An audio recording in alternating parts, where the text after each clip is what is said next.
дар мавҷ барномаи иттилоотии хабар.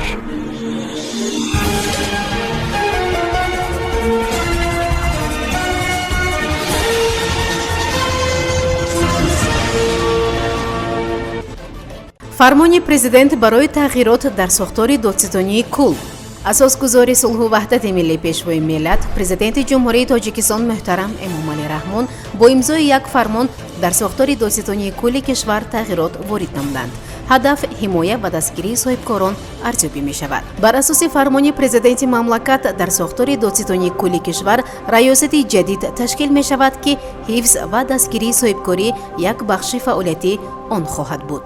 раёсати назорати иҷрои қонунгузории андоз, ҳифзи давлатӣ ва дастгирии соҳибкорӣ ниҳоди нав дар сохтори додситонии кулли тоҷикистон мебошад ки бо дастури роҳбари давлат ташкил гардид.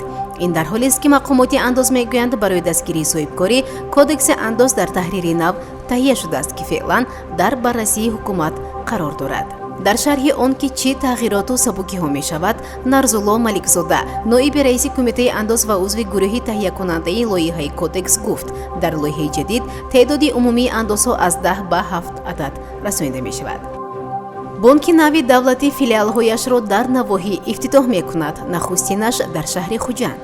нахустин филиалҳои бонки саноативу содиротии тоҷикистон саноат содирот бонк дар шаҳри Хуҷанд ифтитоҳ гардид. тибқи иттилои раиси шаҳри Хуҷанд, ҳадаф аз таъсиси филиали бонк боз ҳам бештар дастгирӣ намудани соҳибкорони ватанӣ дар манотиқи гуногуни кишвар, бахусус вилояти Суғд мебошад ки яке аз минтақаҳои бузурги рушди саноат ва содирот дар ҷумҳурист. манбаъ афзуд ки саноат содирот бонк фаъолияташро барои дастгирии соҳибкорони истеҳсолии кишвар равона намуда, то ҳол барои 223 соҳибкор беш аз 326 миллион сомонӣ қарзҳои имтиёзнок ҷудо намудааст. таъкид шудааст ки дар миёни онҳо соҳибкорони фаъол низ дар вилояти Суғд кам нестанд. иттилоъ дода шуд ки бонк дар айни замон ба қарздиҳии субъектҳои соҳибкорие ки ба истеҳсоли маҳсулоти воридот ивазкунанда ва содирот нигаронида шуда машғул ҳастанд, афзалият дода қарзҳоро бо фоизи нисбатан пасттар пешниҳод намуда истодааст. дар душанбе форуми ҳуши маснуӣ ба кор оғоз кард.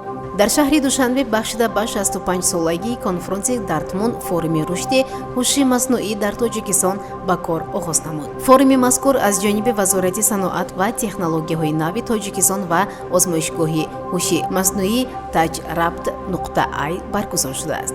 Шерали Кабир, вазири саноат ва технологияҳои нав, Ширин Амонзода, вазири меҳнат ва ҳифзи иҷтимоии аҳолӣ, Завқи Завқизода, вазири рушди иқтисод ва савдо, Азизҷон Азимӣ, муассиси озмоишгоҳи Tajrabt.ai, Ҷон Хеннеси, раиси шӯрои мудирони ширкати Албҳебет ва профессори донишгоҳи Стэнфорд Екатерина Клинова ва дигарон маърузатчиёни форум буданд. дар ҷараёни кори форум масоили мубрам ва навгониҳои вобаста ба пешбурди ҳуши маснуӣ дар Тоҷикистон мавриди баҳсу баррасии зиёда аз 100 нафар намояндагони муассисаҳои давлатӣ, сафоратхонаҳои хориҷӣ, созмонҳои байналмилалӣ, инчунин меҳмонони хориҷӣ, мутахассисони соҳаи зеҳни маснуӣ ва олимони академияи илмҳо қарор мегирад. Амруллоҳ Солеҳ худро роҳбари Афғонистон эълон кард. ноиби собиқ президенти Афғонистон Амруллоҳ Солеҳ худро роҳбари муваққатии давлат эълон кард. ӯ дар ин бора дар саҳифааш дар Твиттер хабар додааст. мувофиқи муқаррароти Конститутсияи Ҷумҳурии Исломии Афғонистон, дар сурати ҳузур надоштан, фирор, истеъфо ё марги президент, муовини аввали ӯ иҷрокунандаи вазифаи президент мешавад, навиштааст сиёсатмадор. Солеҳ афзуд ки ӯ дар қаламрави Афғонистон аст ва аз ин рӯ тасмими ӯ комилан қонунист. сиёсатмадор афзуд ки дар ҳоли ҳозир ӯ барои машварат бо роҳбарони ҷаҳон тамос мегирад. Толибон аз занон даъват карданд ки дар идораи Афғонистон иштирок кунанд. Гурӯҳи экстремистии мамнӯъ дар Тоҷикистон ва Русия Толибон ки қудратро дар Афғонистон ба даст оварданд, занонро ба иштирок дар идораи ҷумҳурӣ даъват карданд. дар ин бора шабакаи телевизионии Ал-Ҳадас бо истинод ба намояндагони ҷангҷӯён хабар додааст. Толибон занонро ба ҳукумати оянда даъват карданд. Ба гуфтаи радикалҳо, онҳо намехоҳанд ки занон худро дар зулмат ва дар мақоми қурбонӣ эҳсос кунанд. қаблан ҷангҷӯён ба барқарор кардани тартибот дар Кобул шурӯъ карданд. Онҳо аз сокинон даъват карданд ки ба кор ва тиҷорат баргарданд ва аз Толибон натарсанд. Ба гуфтаи намояндагони ҷунбиш, онҳо намехоҳанд ҳуқуқи одамони дигарро поймол кунанд. пӯшидани чодар барои занҳо барои бозгаштан ба машғулиятҳои қаблӣ як талаботи ҳатмӣ шудааст. ҳамзамон радикалҳо ба онҳо имкон доданд ки дар соҳаи васоити ахбори омма кор кунанд. ҳамин тавр хабарнигори телевизионии Толоньюз бо намояндаи Толибон дар бораи вазъи кунунии Кобул мусоҳиба кардааст. Толибон нақшаашонро дар мавриди Панҷшер гуфтанд. Наим Балху Бадахшонро мисол овард. Муҳаммад Наим, сухангӯи Толибон, аз нақшаи ин созмон дар мавриди Панҷшер, ягона вилояти Афғонистон ки феълан таҳти назораташон нест, суҳбат кард. намояндаи Толибон бо ишора ба пирӯзиҳояшон дар вилоятҳои дигар мушкилоти Панҷшерро кам ва оддӣ гуфта, таъкид намуд ки мехоҳанд онро бо тафоҳум ҳал кунанд. бахши дарии мавҷи Олмон бо зикри он ки Панҷшер ягона вилоятест ки аз идораи Толибон хориҷ аст, аз нақшаҳои ин ҳаракат дар мавриди вилоят пурсид. Муҳаммад Наим аз Қандаҳор то Бадахшону Балх ва дигар вилоятҳоро ном бурда мисол овард ки чӣ гуна бо мардум таомул ё худ рафтор карданду аҳоли онҳоро хуш истиқбол намуд. як тафоҳуму бародарию ҳамсоӣ сурат гирифт ва ин мушкилоте ки бисёр оддию бисёр камӣ аст, мехоҳем он ҳам аз роҳи тафоҳум ҳал гардад. ягона орзуи миллати мо ин буд ки дар кишварамон ҷанг хотима биёбад, изҳор дошт Наим.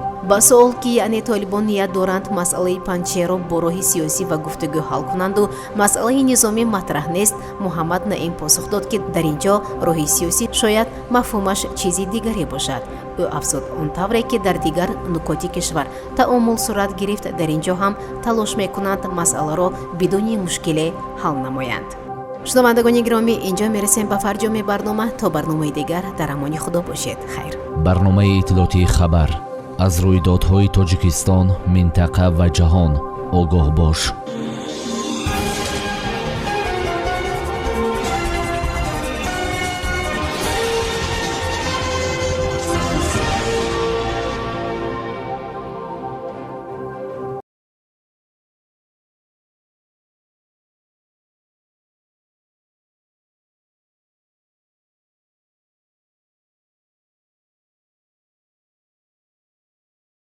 дар мавҷ барномаи иттилоотии хабар.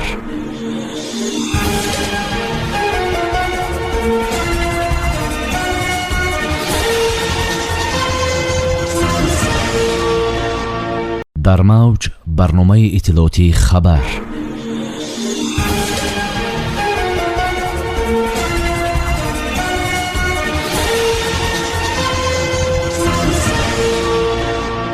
дар мавҷ барномаи иттилоотии хабар.